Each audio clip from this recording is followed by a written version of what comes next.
আজকে আমরা কথা বলবো ল্যাপটপের র্যাম সেকশন নিয়ে।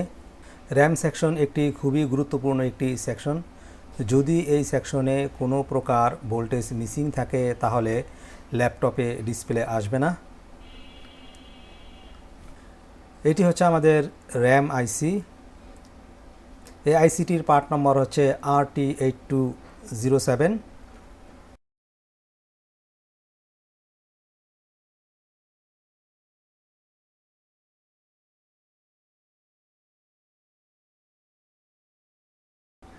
এই আইসিটিতে সর্বপ্রথম 5 ভোল্টেজ সাপ্লাই আসে এখানে,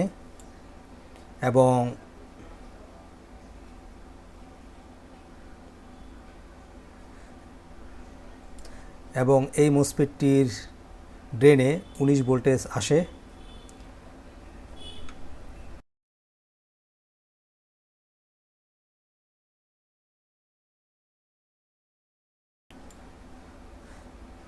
যখন র্যাম আইসিটিতে এনেবলিং সিগন্যাল আসে তখন এটি এর সুইচিং সার্কিটটিকে অ্যাক্টিভ করে দেয়।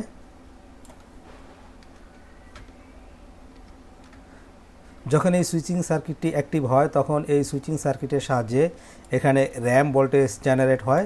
এটি হচ্ছে 1.5 ভোল্টেজ ডিডিআর।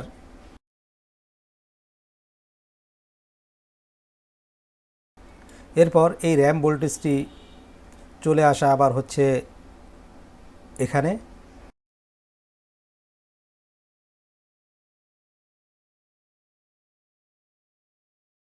এটি হচ্ছে ভিটিটি ভোল্টেজের জন্য সাপ্লাই ভোল্টেজ।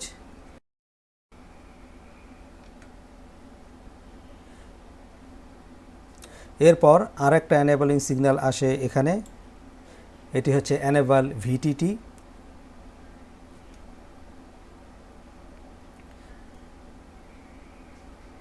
এরপর এটি ভিটিটি ভোল্টেজ জেনারেট করে, এটি চলে যায় র্যামের কাছে। ভিটিটি ভোল্টেজ হচ্ছে 0.75 ভোল্টেজ।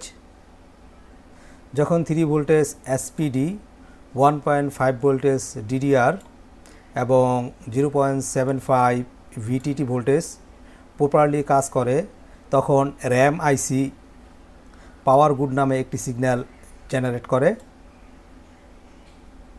এটি চলে যায় আইও কন্ট্রোলার কাছে। এখানে আমাদের কতিপয় র্যাম ভোল্টেজের চার্ট রয়েছে। এখানে আমরা দেখতে পাচ্ছি DDR3 RAM,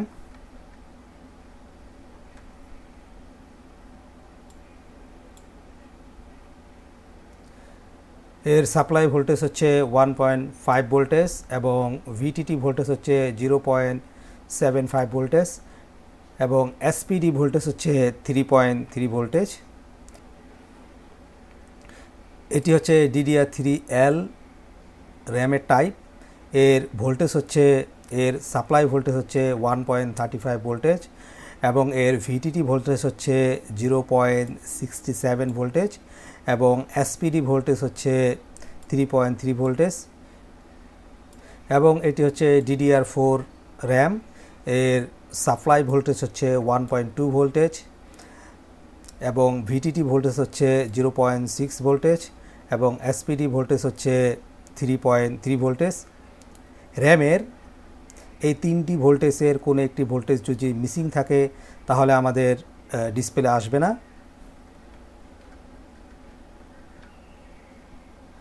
thanks for watching.